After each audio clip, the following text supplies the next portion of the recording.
রক্ষা করার জন্য, বেদকে রক্ষা করার জন্য, তার প্রচার প্রসার সর্বস্তরের মানুষ যাতে সুন্দরভাবে গ্রহণ করতে পারে, তাকে নিজেদের জীবনে কাজে লাগাতে পারে, তার একটি সুন্দর প্ল্যাটফর্ম আপনারা তৈরি করেছেন।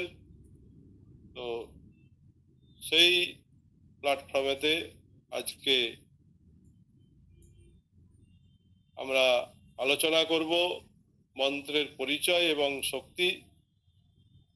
তো যারা সমস্ত ভক্তগণ এবং মায়েরা আছেন, সকলকে আমার শ্রদ্ধা নিবেদন করে সঞ্চালক অভেদানন্দ পাণিগ্রাহী মহাশয় আছেন, তাকে বিশেষ আশীর্বাদ, এবং অর্ণব ঘোষাল আমার ছাত্র, তাকে বিশেষ আশীর্বাদ প্রদান করি। আমরা শুরু করছি মন্ত্রের পরিচয় ও শক্তি।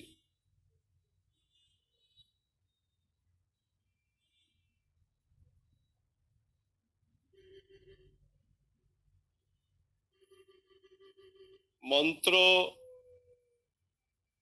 আমরা ইহজগতে এই বর্তমান অবস্থাতে যে সমস্ত মন্ত্র আমরা দেখি, আমরা পাই, তার মধ্যে প্রধানতম হচ্ছে বৈদিক মন্ত্র, এবং তার পরবর্তীকালে আমরা পাই তান্ত্রিক মন্ত্র, এবং তার পরবর্তী সময়েতে আমাদের বৈদিক এবং তান্ত্রিককে সমৃদ্ধ করেছে, সুন্দরভাবে প্রকাশিত করেছেন একই মন্ত্রের অভিব্যক্তি, এবং তার সহজ সরল এবং সকলকে সুন্দরভাবে উপাসনাতে সহযোগিতা করার জন্যে পৌরাণিক সমস্ত মন্ত্র সংযোজন হয়েছে। তারও পরবর্তীকালে বিভিন্ন মহাপুরুষগণ, অবতারগণ, তারা নিজেরা স্বরচিত যে উপাসনা এবং আত্মনিবেদন করেছেন বিভিন্ন দেবদেবীদের উদ্দেশ্যে, মন্ত্র রচনা করে এগুলোকে স্বরচিত স্তোত্রম বা স্তোত্র মন্ত্র বলে আমরা জানি। তো এইখানে মন্ত্র যে আমরা প্রথমে পাচ্ছি সেটি হচ্ছে বৈদিক মন্ত্র। বৈদিক মন্ত্রতে এটি হচ্ছে আর্ষ প্রণীত বলা হয়, যে ঋষি পরম্পরা। এই ঋষিদের মধ্যে যেরকম আমাদের পৃথিবীজাত যে বিভিন্ন বৈশিষ্ট্য, অত্রি, অঙ্গিরা, পরাশর, বেদব্যাস প্রভৃতি যে ঋষিকুল, তারা যেরকম তপস্যা লব্ধ, অর্থাৎ তারা তপস্যা করে সেই মন্ত্রকে তাদের মন্ত্রে জাগরিত করেছিলেন, সেই মন্ত্রকে তারা ছন্দবদ্ধ করে গুরু শিষ্য পরম্পরা তারা ব্যক্ত করে সেটিকে সংরক্ষণ করেছেন, এবং সেটিকে নিয়ে তারা সাধনার কাজে লাগিয়েছেন। ঠিক একইভাবে আমরা বৈদিক মন্ত্রের পাই দেবর্ষি, যেখানে যেমন পুরুষ সূক্তম আছে, খুব বিখ্যাত সূক্তম পুরুষ সূক্তম। সেই সূক্তের ঋষি হচ্ছেন স্বয়ং নারায়ণ, যাকে অনেকে সার্ধ নারায়ণও বলে। সেই নারায়ণ তিনি এই পৃথিবীতে এসেই তপস্যা করে তিনি ঋষিত্ব গ্রহণ করে মন্ত্রের প্রকাশ ঘটিয়েছেন, যেইটি অত্যন্ত তাৎপর্যপূর্ণ দার্শনিক একটি মন্ত্রসমূহ সেখানে বিরাজমান। আবার দেখা যাচ্ছে যে সবিত্রী সূক্তম, ঋগ্বেদে একটি সূক্ত আছে সবিত্রী সূক্তম, আবার নাসদীয় সূক্তম, এই প্রভৃতি সূক্তগুলোকে দেখা যাচ্ছে কি না স্বয়ং ব্রহ্মা প্রজাপতি তিনি পৃথিবীতে এসে এই মন্ত্রগুলি তপস্যা পূর্বক এই মন্ত্রকে তিনি জীবন্ত করে আমাদের মধ্যে প্রকাশিত করেছেন।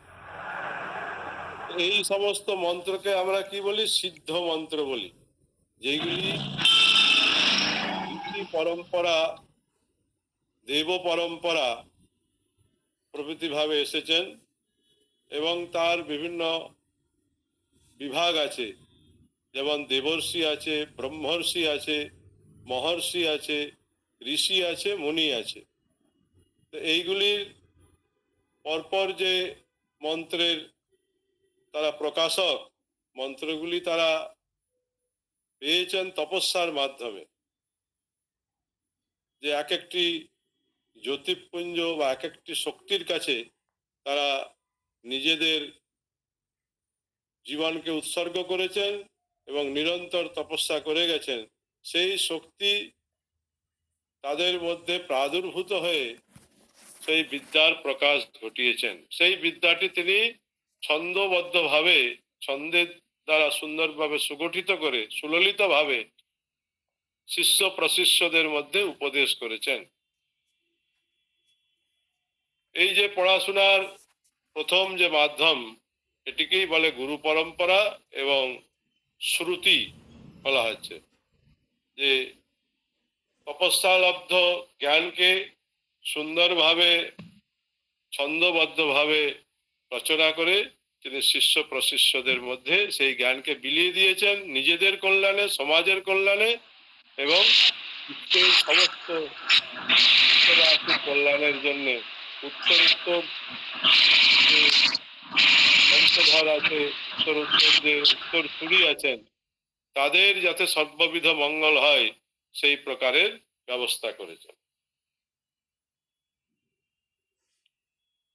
তো এই মন্ত্রগুলি হচ্ছে বৈদিক মন্ত্রের যেরকম তিনি প্রকাশ করেছেন। তান্ত্রিক মন্ত্রেতেও আমরা শিব পার্বতী সংবাদ যে পাই, সেইখানেও শিবজি তপস্যার জন্য শিব পার্বতী তারাও এই মর্তভূমিতে এসেছেন। তারাও হিমালয় কন্যা রূপে ছিলেন। তিনি তপস্যা করে শিবজিকে পেয়েছিলেন এবং শিব ও পরম তপস্যায় এই দিব্য যে জ্ঞান, একের পর এক যে জ্ঞানের প্রকাশ তিনি ঘটিয়েছেন, সেই দিব্য জ্ঞান কথোপকথনের মাধ্যমে উদ্ভাসিত হয়েছে। সেইগুলি আমাদের ঋষিগণ তারা সুন্দরভাবে তন্ত্র, বিভিন্ন উপাসনার তারা কাজে লাগিয়েছেন মন্ত্রগুলিকে। এবং শিব তার পার্বতীকে সংবাদ শুনিয়ে সমস্ত কিছু তত্ত্ব প্রকাশ করলেন, কিন্তু সেই তত্ত্বগুলিকে যেরকম ভগবান শ্রীকৃষ্ণ তিনি কুরুক্ষেত্রের মাঠে অর্জুনকে গীতা উপদেশ করলেন, কিন্তু সেই গীতাকে আমাদের সামনে যিনি উপস্থাপন করেছেন বেদব্যাস মহাভারতে মাধ্যমে, সেইটি হচ্ছে আমাদের কাছে আজকে জীবনী শক্তি। সেই তার প্রত্যেকটি মন্ত্র যেরকম আমাদের অত্যন্ত মনের দিক থেকে, শারীরিক দিক থেকে, সব দিক থেকেই আমাদের উদ্বুদ্ধ করে এবং চালনা শক্তির প্রধান রূপে বিরাজমান, ঠিক সেই রকমই তন্ত্রের মন্ত্র শিব তার পার্বতীকে উপদেশ করেছেন এক একটি তত্ত্বকে নিয়ে। সেই উপদেশের যে বিষয়বস্তু, যেইগুলি তিনি তত্ত্ব প্রকাশ করেছেন, মন্ত্রগুলি যেগুলি তিনি বলেছেন, সেইগুলিকে ঋষিগণ তারা স্বয়ং তপস্যার দ্বারা সেইগুলিকে উপলব্ধ করেছেন এবং সেইগুলিকে প্রকাশ করেছেন। এবং শুধু তারা এই পড়াশোনার মাধ্যমেই এই বিদ্যা, এই যে মন্ত্র, সেইগুলিকে তারা রচনা করে বা তারা গুরু পরম্পরা রূপে পড়াশোনা করিয়েই ক্ষান্ত হননি। তারা কিভাবে এই মন্ত্রগুলোকে আমাদের জীবনের প্রতিটি ক্ষেত্রে সঠিকভাবে কাজে লাগানো যায় তার রূপায়ণ তারা সুন্দরভাবে করেছেন। তার জন্যে আমাদের প্রথমেই আছে যে শ্রৌত সূত্র, সূত্র সাহিত্যের আবিষ্কার হয়েছে। মন্ত্রের আবিষ্কারের সঙ্গে সঙ্গে সূত্র সাহিত্যের আবিষ্কার হয়েছে। যে যারা ব্রহ্মচর্য অবলম্বন করে গুরুকুলে পড়াশোনার পরেতে তারা কিভাবে অধ্যয়নের সময়তে যাগ যজ্ঞ প্রভৃতি আশ্রমে অনুষ্ঠান করবে, এবং পরবর্তীকালে গার্হস্থ্য জীবনে যে তারা বৈদিক মন্ত্রের কিভাবে উপাসনা করবে সেইগুলি সুন্দরভাবে তারা শ্রৌত সূত্র গ্রন্থেতে লিপিবদ্ধ করেছেন এবং আদেশ করেছেন। সেই আদেশ তারা নিজেরা চরিতার্থ করেছেন ঋষিগণ। করে তারা দেখিয়েছেন যে মন্ত্রের শক্তি কিভাবে কাজে লাগে, কিভাবে তাদের প্রতিটি ক্ষেত্রেতে সাফল্য আসে। সেই পরম্পরা রূপে আমরা এখনকার দিনে সমস্ত কিছু মন্ত্রের ব্যবহার, মন্ত্রের উপাসনা, মন্ত্রের তাৎপর্য সেগুলিকে আমরা চলে আসছে। মন্ত্র শব্দের নির্বচন নিরুক্তকার করেছেন মননাথ ত্রায়তে ইতি মন্ত্রঃ, যিনি মনকে সব দিক থেকে ত্রাণ করেন, রক্ষা করেন, পুষ্টি করেন। কারণ আমরা শরীরে নানাবিধ পুষ্টি, নানাবিধ উপকরণ জাগতিক জিনিস দিয়ে করি, কিন্তু মনের যে একটা বিশাল বিকশিত তার রূপ আছে, মানসিক রূপ, সেইটির দ্বারা আমাদের শরীর প্রভৃতি সবকিছুই সঞ্চালনা হয়। আমাদের জাগতিক ক্ষেত্রে সবকিছু বিকশিত হয় মনের উপরে। সেই মনের যে ত্রাণ, মনের যে সঠিকভাবে চালনা করা, সঠিকভাবে তাকে সঠিক কাজেতে নিযুক্ত করা এবং সঠিকভাবে কার্যকরী করা, সেইগুলি হচ্ছে মন্ত্রের শক্তির একটি সুন্দর ব্যবস্থা তারা করেছেন এই শ্রৌত সূত্রের মাধ্যমে। যেরকম তারা প্রথমেই করেছেন যে ব্রহ্মচর্য অবস্থাতে পড়াশোনা, এই বৈদিক মন্ত্রকে ধারণ করার জন্য বা তান্ত্রিক মন্ত্রকে ধারণ করার জন্য বা পৌরাণিক মন্ত্রকে ধারণ করার জন্য যে বুদ্ধি দীপ্ততার দরকার, যে বুদ্ধির ক্ষিপ্রতার দরকার, যে পরিবেশের দরকার, সেই পরিবেশটি হচ্ছে তপবনেতে হচ্ছে গুরুকুল। সেই গুরুকুলেতে ছাত্রদের কিভাবে প্রথমে হচ্ছেন যে ব্রহ্মচর্য পালন করতে হবে। ব্রহ্মচর্যের মধ্যে প্রধান হচ্ছে তাদের সকলকে উপনয়ন দেওয়া হতো। উপনয়নের পরেতে গায়ত্রী উপাসনা তাদের ব্যবস্থা করতেন। গুরু নিজে সেইখানে বসিয়ে শিখাতেন তাদেরকে। যেরকম পরম্পরা রূপে মন্ত্র এবং মন্ত্রের রহস্য সমস্ত কিছু শিখাতেন, সেরকম প্র্যাকটিক্যাল তারা সেইখানে মন্ত্রগুলির প্রয়োগ করিয়ে দেখিয়ে দিতেন। তো সেইগুলি আমরা বিশেষ করে তৈত্তরীয় উপনিষদে আমাদের সেখানে পরিষ্কারভাবে উল্লেখ করা হয়েছে যে শিক্ষাবল্লী, প্রথমে দেখবেন শিক্ষাবল্লী বলেই আছে, সেইখানে যে শাস্ত্রার্থ সংগ্রহ, যে কিভাবে মন্ত্রগুলিকে উপাসনার ক্ষেত্রেতে কাজে লাগানো যায় এবং সঠিকভাবে তার রূপ নির্ণয় করা যায়, তার একটি সুন্দরভাবে করা হয়েছে। তাকে বলছে সংহিতোপাসনম। বৈদিক মন্ত্রের অর্থাৎ ঋগ্বেদ সংহিতা, যজুর্বেদ সংহিতা, সামবেদ সংহিতা, অথর্ববেদ সংহিতা, এই যে চার বেদের যে সংহিতা ভাগ, একে বলে মন্ত্র ভাগ। এরকম বেদেতে বলা হচ্ছে মন্ত্র ব্রাহ্মণয়োর বেদ নামধেয়ম, যে বেদ শব্দের অর্থ হচ্ছে দিব্য জ্ঞান, এবং যে জ্ঞানের দ্বারা সর্ববিধ মঙ্গল সাধিত হয়, যেই জ্ঞানের দ্বারা আমাদের ধর্ম, অর্থ, কাম, মোক্ষ এই পুরুষার্থ সিদ্ধির উপায় বর্ণিত হয়েছে, কথিত হয়েছে, এবং উপাসনা পদ্ধতি জ্ঞান বলা হয়েছে, তাকেই আমরা বেদ বলে থাকি। এবং ইষ্ট প্রাপ্তি, অনিষ্ট পরিহার, যার দ্বারা আমরা যেটা চাচ্ছি সঠিকভাবে, এবং ঋষির পরম্পরা, দেবতার পরম্পরা গাইড মেনে যেটা আমাদের সঠিকভাবে চাওয়া দরকার, সেটিকে আমরা ইষ্ট প্রাপ্তি বলি। আর অনিষ্ট পরিহার, যেটি কোনটি করা চলবে না, কোনটির দ্বারা আমাদের ক্ষতি সাধন হবে, কি বিষয়ের উপরে আমাদের আলোচনা করলে বা সেই বিষয়কে নিয়ে থাকলে আমাদের অবনমন হবে, সেইগুলিকে কি কি পরিহার করতে হয়, কি কি ত্যাগ করতে হয়, দুটোকেই সমানভাবে শিক্ষা, বেদ শিক্ষার মধ্যে, বেদের অর্থের মধ্যে বলা হয়েছে। ইষ্ট প্রাপ্তি, অনিষ্ট পরিহার এবং ধর্ম প্রভৃতি যে পুরুষার্থ সিদ্ধি, সেইগুলি সমস্ত প্রাপ্ত হয় এই বৈদিক মন্ত্র, তান্ত্রিক মন্ত্র, পৌরাণিক মন্ত্র, সমস্ত মন্ত্র শক্তির মধ্য দিয়ে।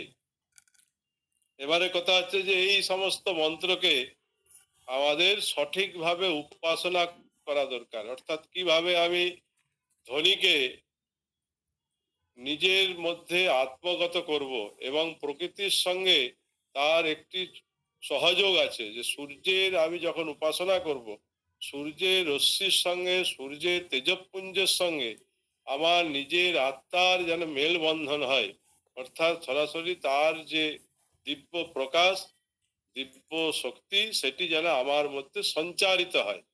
ঠিক সেইভাবে মন্ত্রকে আমাকে শিখতে হবে প্রথমে। তো সেই ক্ষেত্রেতে বলছেন যে প্রথমে হচ্ছে সম্হিত উপাসনম, যে তুমি বৈদিক মন্ত্রগুলিকে কিভাবে উপাসনা করে গ্রহণ করবে।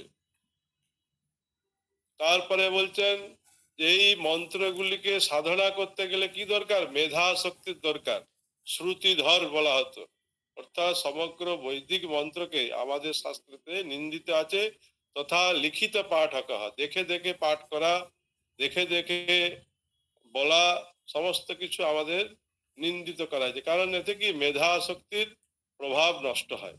মেধা শক্তিকে শ্রুতিধর করতে গেলে সম্পূর্ণ বেদকে কণ্ঠস্থ তথা জ্ঞানত, তার যে দিব্য জ্ঞান, সেটি বেদাঙ্গ এবং বেদান্তের উপাসনার মধ্যে দিয়ে যে নিজের মধ্যে আত্মগত করবে, তার প্রধান যেটি হাতিয়ার, যেটি প্রধান দরকার, গুরু তো তিনি ঠিকঠাক ভাবে তাকে সঞ্চালন করবেন, তাকে গাইড দিবেন, তাকে সব দিক থেকে সমৃদ্ধ করবেন, কিন্তু যে গ্রহণ করবে মন্ত্রগুলোকে সঠিকভাবে, তার সুন্দরভাবে নিজের মধ্যে নিবেশ করবে এবং জিহ্বার মধ্যে সবসময় নিবাস করবে, যখন যে মন্ত্র উচ্চারণ করবে তখন সেই মন্ত্রের মধ্যে সঙ্গে সঙ্গে প্রকাশিত হবে।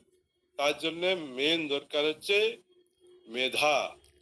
তো সেই ক্ষেত্রেতে ঋষিগণ উপাসনার ক্ষেত্রেতে বলেছেন যে মেধাদি সিদ্ধার্থা আবহন্তি যজ্ঞ মন্ত্রাহা। তারা একটি প্রথমে ব্রহ্মচারীদের নিয়ে প্রত্যেক দিন যজ্ঞ করতেন, যেই যজ্ঞটি হচ্ছে যে মেধা শক্তির উদ্ভব যাতে হয়।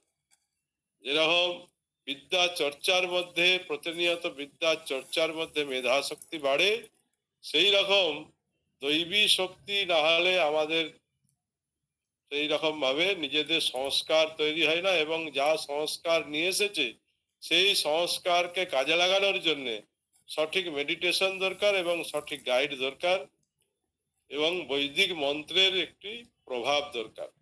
সেই ক্ষেত্রেতে ঋষি প্রণীত তারা বলছেন, তৈত্তরীয় উপনিষদে প্রকাশিত হয়েছে যে মেধাদি সিদ্ধির জন্য তারা আবহন্তি যজ্ঞ অনুষ্ঠান করতেন। সেই অনুষ্ঠানের মধ্যে তারা নিজেদের মেধা শক্তি বাড়াতেন। এর ক্ষেত্রেতে আমরা দেখেছি যে কৃষ্ণ যজুর্বেদে মেধা সুক্তম একটি প্রকাশিত হয়েছে, যেখানে স্বয়ং সরস্বতী, তার একটি নামই হচ্ছে মেধা। তো সেই সরস্বতীর উপাসনাও আমরা কৃষ্ণ যজুর্বেদের মধ্যে পাই। আবার অথর্ববেদেতে আমরা এই বিদ্যাকে ধারণ করার জন্যে, মন্ত্রকে আমরা ধারণ করার জন্যে আগে তো ধারণা শক্তি দরকার। যদি আমরা মন্ত্রকে যদি আগে প্রথমে ধারণা না করি, তারপরে উপাসনা বিধি, তারপরে সবকিছু। ব্রহ্মচর্য পালন পূর্বক মন্ত্রকে সংরক্ষণ করে ধরার জন্যে যে মেধা থাকা দরকার, তার চার বেদেতেই আছে। যেরকম ঋগ্বেদে আছে সরস্বতী সূক্তম, খুব সুন্দর, বিশাল বিশাল সেখানে মন্ত্র আছে। আমরা পরে কখনো যদি হয় এক একটি বিষয়কে নিয়ে আমরা আলোচনা করব। তো যেহেতু এখন পুরো মন্ত্রের বিকাশ এবং মন্ত্রের শক্তি এবং তার মোটামুটি একটা পরিচয় আমি দিচ্ছি, সেই জন্য আজকে অতটা বিশেষ করা যাবে না। তো আমরা চেষ্টা করব যাতে সব রকম ভাবে আপনারা জানতে পারেন। তো ঋগ্বেদেতে সরস্বতী সূক্তমের দ্বারা তারা যে উপাসনা করতেন, যে মেধা শক্তি বাড়াবার জন্য, তারা সরস্বতী উপাসনার সঙ্গে সঙ্গে তারা গায়ত্রী উপাসনা সমানভাবে করতেন। গায়ত্রী উপাসনাতে বলছেন ধিয়ো ইয়ো নঃ প্রচোদয়াৎ, যে আমাদের ধিয়ঃ বুদ্ধিহি। তো ধিয় হচ্ছে যে আমাদের বুদ্ধির বিকাশ ঘটাবে, বুদ্ধির তীক্ষ্ণতা বাড়াবে, বুদ্ধির শক্তি বাড়াবে। সেটিকে না গায়ত্রী দেবী বা সূর্য ভগবান, সবিত্রী, এখানে সাবিত্রী গায়ত্রী বলা হয়, সবিতা এখানকার সূর্য হচ্ছেন প্রধান।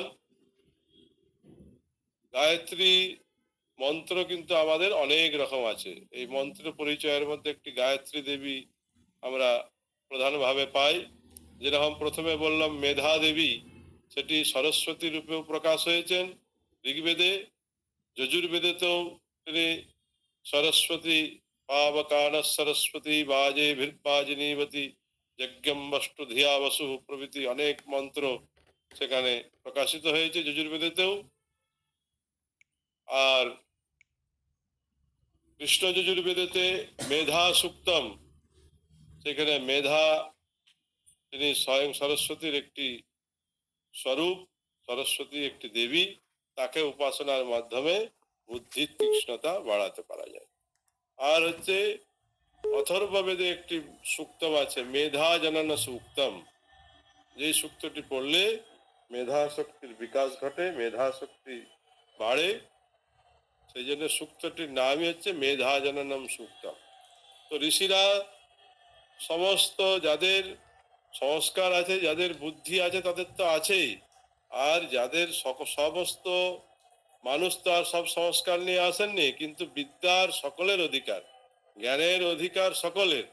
তো ঋষিরা এত উদার ছিলেন, দেবতারা এত উদার ছিলেন যে তাদের সকলের জন্য এই সূক্তগুলি তারা রচনা করেছেন। কি জন্যে না এই বেদকে ধারণ করার জন্যে, বৈদিক মন্ত্রকে নিজের মধ্যে সন্নিবেশিত করার জন্যে,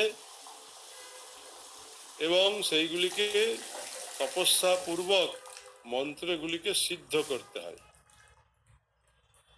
এই রকম ঋষি পরম্পরায় আগে দেখিয়ে গেছেন যে আমরা দেবী সূক্তম, আপনারা দুর্গা পূজার মহালয়াতে মহিষমর্দিনীতে দেখবেন যে গান হয় অহম রুদ্রে বীরবসবিষ্টরাম্যাম, এই যে দেবী সূক্তম, এই সূক্তমের আরেকটি নাম হচ্ছে কি বাক সূক্তম।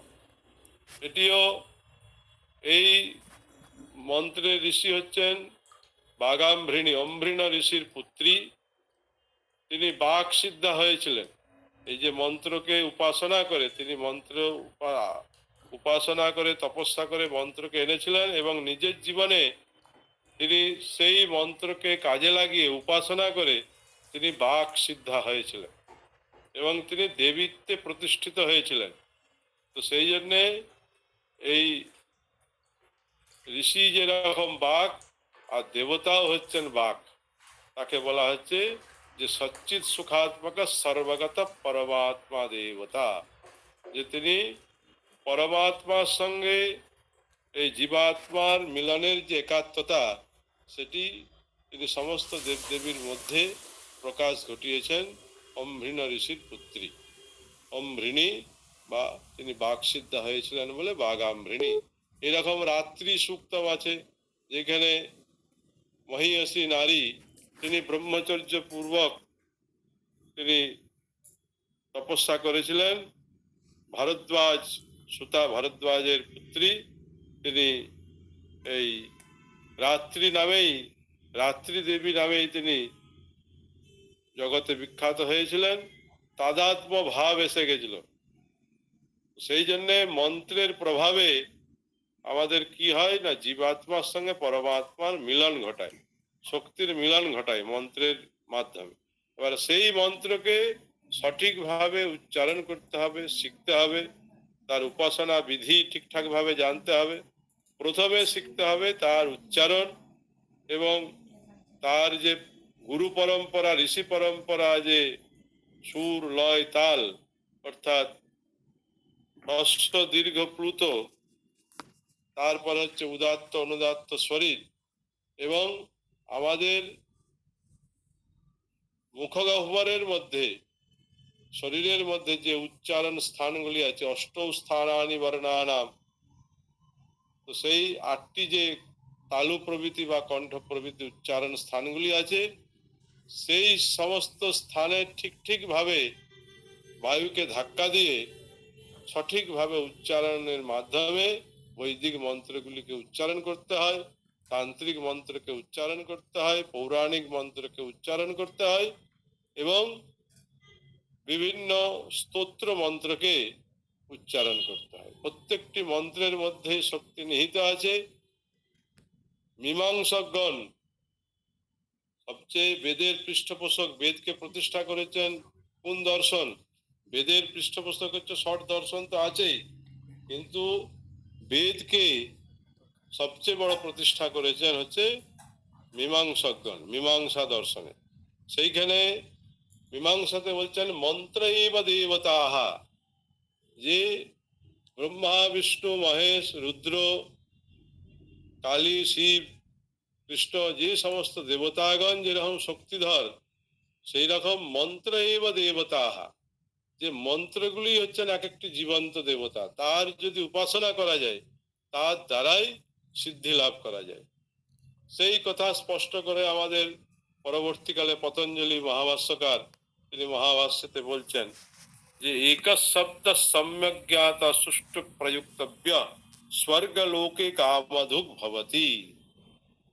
যে একটি শব্দই, যদি আপনি ওঙ্কারকে ধরেন, যদি আপনি একটি কোনো গায়ত্রী মন্ত্রকে ধরেন, যে কোনো এই একটি শব্দ বা একটি মন্ত্রের দ্বারাই তার সমগ্র জীবনের তপস্যার মূল কেন্দ্রবিন্দু সিদ্ধ হয়ে পড়ে, যদি সে সঠিকভাবে গুরু পরম্পরা রূপে সুন্দরভাবে সে প্রয়োগ করতে পারে, সুন্দরভাবে উপাসনা করতে পারে, তার দ্বারাই তার সর্ববিধ সিদ্ধি লাভ করা যায়। সেটি মহর্ষি পতঞ্জলি তিনি ব্যক্ত করে গেছেন। সেই জন্যে আমাদের মন্ত্রকে পড়তে গেলে, পরবর্তীকালে মন্ত্র যখন উচ্চারণ করবে এবং মন্ত্রের প্রয়োগ করবে, তখন সেই মন্ত্রগুলোকে পড়ার সময়ও এবং কাজের সময় উপাসনা বিধিতেও ঠিকঠাক ভাবে উচ্চারণ, ঠিকঠাক ভাবে তার শব্দ গঠন, ঠিকঠাক ভাবে তার বাক্য গঠন এবং ছন্দ প্রভৃতিকে ঠিকঠাক রাখার জন্যে ব্যাকরণ প্রভৃতি বেদাঙ্গের অত্যন্ত প্রয়োজন হয়। তো বেদাঙ্গ সেই জন্যে পরবর্তীকালে বলা হয়েছে যে বেদ এবং বেদাঙ্গ পড়তে হবে। আর বেদান্ত হচ্ছে কি? জ্ঞানের উৎকর্ষতা। মন্ত্রের মধ্যে উপনিষদের মন্ত্র, মন্ত্র যেরকম আমরা বলি, বেদকে প্রথমেই বলেছি যে বেদ হচ্ছে ধর্ম অর্থ কাম মোক্ষ, এই পুরুষার্থ সিদ্ধি যেরকম হয়, বৈদিক মন্ত্রের প্রথমে দুটি ভাগ করা হয়েছে। বলা হয়েছে মন্ত্র ব্রাহ্মণয়োর বেদ নাম ধেয়ম, যে মন্ত্র ভাগ এবং ব্রাহ্মণ ভাগ। এই মন্ত্র ভাগের মধ্যে কি কি পড়ছে না, ঋগ মন্ত্র, যজুর মন্ত্র, সাম মন্ত্র এবং অথর্ব মন্ত্র। দ্বিতীয় ভাগেতে পড়ছে কি ব্রাহ্মণ। তাহলে প্রথম যখন ঋষিরা ওই মন্ত্রগুলোকে আবিষ্কার করলেন, মন্ত্রগুলোকে তারা শিষ্যদের মধ্যে জ্ঞান বিতরণ করলেন, তার সঙ্গে সঙ্গে তারা আবিষ্কার করলেন এবং তপস্যা করে বেদ ভগবানের কাছ থেকেই তারা প্রকাশিত করলেন কি না ব্রাহ্মণ ভাগ, অর্থাৎ এই মন্ত্রগুলোর সঠিক প্রয়োগ এবং এই মন্ত্রগুলোর গূঢ় রহস্য গূঢ় তত্ত্ব, এই মন্ত্রগুলোর দ্বারা আমরা কি কি করতে পারি, এই মন্ত্রের দ্বারা আমরা উপাসনা বিধিতে কিভাবে নিজেদের জীবনে, নিজেদের কল্যাণে, দেশের কল্যাণে এবং সমস্ত বিশ্ববাসীর কল্যাণে কিভাবে কাজে লাগানো যায়,